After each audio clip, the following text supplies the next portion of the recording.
আগন্তুক 2026 বৰ্ষৰ 9, 10 আৰু 11 জানুৱাৰীত চৰাইদেউবাসী ৰাইজৰ উদ্যোগত আৰু অসম চৰকাৰৰ সাংস্কৃতিক পৰিক্ৰমা বিভাগৰ সহযোগত চৰাইদেউ বিশ্ব সাংস্কৃতিক ঐতিহ্য ক্ষেত্ৰ প্ৰাংগণত তিনিদিনীয়াকৈ এক বৃহৎ কাৰ্যসূচীৰে অনুষ্ঠিত হ'বলগীয়া চৰাইদেউ মহোৎসৱৰ মঙলবাৰে আনুষ্ঠানিকভাৱে ধৰ্মীয় পূজা অৰ্চনাৰে মাংগলিক কাৰ্যসূচীৰে মহোৎসৱৰ মূল লাইখুঁটা স্থাপন কৰা হয়। তিনিদিনীয়া বৰ্ণাঢ্য কাৰ্যসূচীৰে অনুষ্ঠিত হ'বলগীয়া চৰাইদেউ মহোৎসৱৰ মঙলবাৰে চৰাইদেউ মৈদাম ক্ষেত্ৰ প্ৰাংগণত টাই আহোমৰ পৰম্পৰা ধৰ্ম ৰীতি নীতিৰে চৰাইদেউ মহোৎসৱৰ মূল উদ্যোক্তা আয়োজক সমিতিৰ সভাপতি তথা সোণাৰী সমষ্টিৰ বিধায়ক ধৰ্মেশ্বৰ কোঁৱৰ আৰু এই অনুষ্ঠানৰ আয়োজক বিভিন্ন বিষয়ববীয়াৰ লগতে ভালেসংখ্যক লোকৰ উপস্থিতিত লাইখুঁটা স্থাপন কৰা হয়। আনহাতে চৰাইদেউ মহোৎসৱৰ অস্থায়ী কাৰ্যালয়টো ফিটা কাটি আনুষ্ঠানিকভাৱে উদ্বোধন কৰা হয়।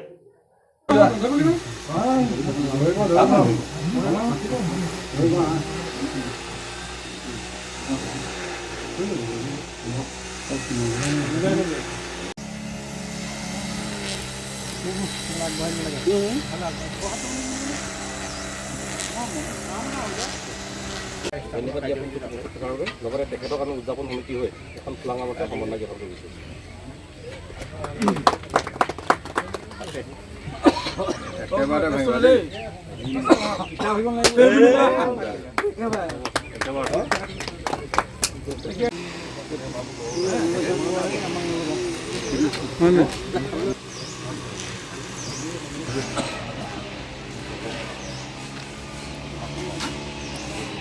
এই অসমীয়া জাতিটোক আমি চিৰযুগমীয়া কৰিব লাগিব। ভৱিষ্যত আমি এই অঞ্চলটো যে 600 বছৰ ৰাজত্ব কৰা এটা বংশধৰে তেওঁলোকৰ যি স্মৃতি ইয়াত আজি তেওঁলোকৰ সমাধিস্থলী হিচাপে মৈদাম হিচাপে যিবিলাক জিলিকি আছে, এই মৈদাম বিশ্ব দৰবাৰত যিহেতু প্ৰতিষ্ঠা হ'ল, তাৰ উপৰিও যিজন চাওলুং চুকাফাই প্ৰথম স্থায়ী ৰাজধানী পাতিছিল, প্ৰথম এই অঞ্চললৈ আহিছিল, সেইজনৰ নামত এখন বিশ্ববিদ্যালয় হ'বলৈ গৈ আছে। গতিকে তাৰ কাৰণে আমাৰ মাননীয় মুখ্যমন্ত্ৰী মহোদয়, ভাৰতৰ প্ৰধানমন্ত্ৰী নৰেন্দ্ৰ মোদী ডাঙৰীয়াকে ধৰি সকলো যিসকলে আপ্ৰাণ চেষ্টাৰে আমাৰ দল সংগঠন বিভিন্ন ধৰণৰ স্থানীয় ৰাইজকে ধৰি বিভিন্ন ধৰণৰ জনগোষ্ঠীয়ে ইয়াত এখন যে বিশ্ববিদ্যালয়ৰ অতি প্ৰয়োজন আছিল, এই কথাখিনি যিহেতু সকলোৱে কামনা কৰিছিল আৰু সেইটো আমি পাবলৈ সক্ষম হৈছোঁ।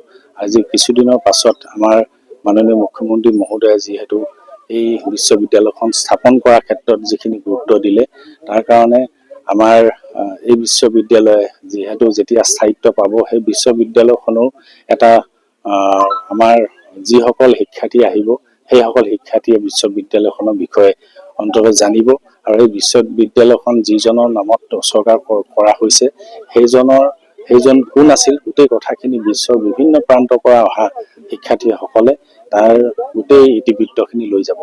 গতিকে ভৱিষ্যত আমাৰ এদিন হয়তো জাতি কোনোবা এটা যুগত হয়তো নাইকিয়া হৈ যাব, কিন্তু এই অস্তিত্ব মাহৰ 9, 10, 11 এই তিনিদিনীয়াকৈ আমি চৰাইদেউ মহোৎসৱটো পাতিবৰ কাৰণে আমি আয়োজন কৰিছোঁ।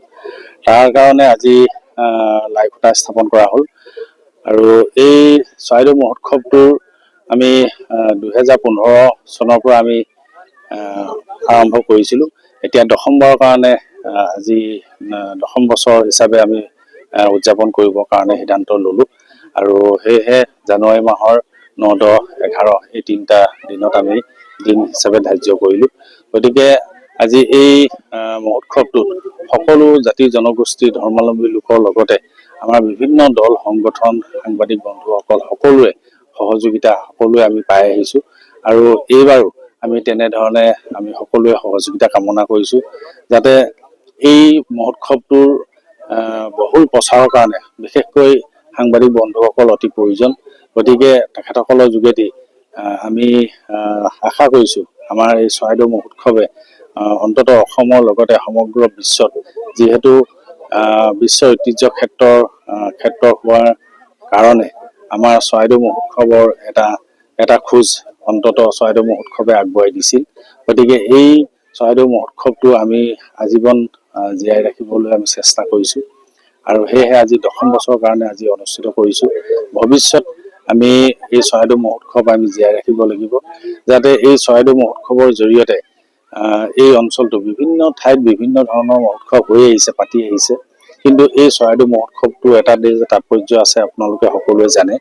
গতিকে চৰাইদেউ মহোৎসৱ মানে এই অঞ্চলটো চৰাইদেউ নামেৰে কিয় হ'ল আৰু এই চৰাইদেউ যে আমাৰ প্ৰথম অসমৰ বৰভেটি ঐতিহ্য ক্ষেত্ৰ স্বীকৃতি পালে যোৱা বছৰ 24 চনৰ জুলাই মাহৰ 26 তাৰিখৰ দিনাখন আমাৰ ইউনেস্কোই আমাৰ বিশ্ব ঐতিহ্য ক্ষেত্ৰ হিচাপে সাংস্কৃতিক জগতখনত প্ৰথম উত্তৰ পূৰ্বাঞ্চলৰ প্ৰথম স্থায়ী হিচাপে আমাৰ বিশ্ব ঐতিহ্য ক্ষেত্ৰ দিলে। গতিকে আমি এই বিশ্ব ঐতিহ্য ক্ষেত্ৰখন আমি কেনেধৰণে আৰু ব্যয়বহুল কৰিব পাৰোঁ বা আৰু কেনেধৰণে বহলাব পাৰোঁ, কেনেধৰণে আমি সমগ্ৰ বিশ্বত আমি এই চৰাইদেউক প্ৰতিষ্ঠা কৰিব পাৰোঁ, গতিকে চিৰযুগমীয়া কৰিব পাৰোঁ, এই কথাখিনি আমি চিন্তা কৰিছোঁ। যাতে যিসকলে 600 বছৰ ৰাজত্ব কৰিছিল আৰু যিসকলৰ প্ৰথম জনা পিতৃপুৰুষ। শিৱসাগৰৰ পৰা ফাৰহান লস্কৰৰ ৰিপৰ্ট, আছাম ৰিপৰ্টছ লাইভ।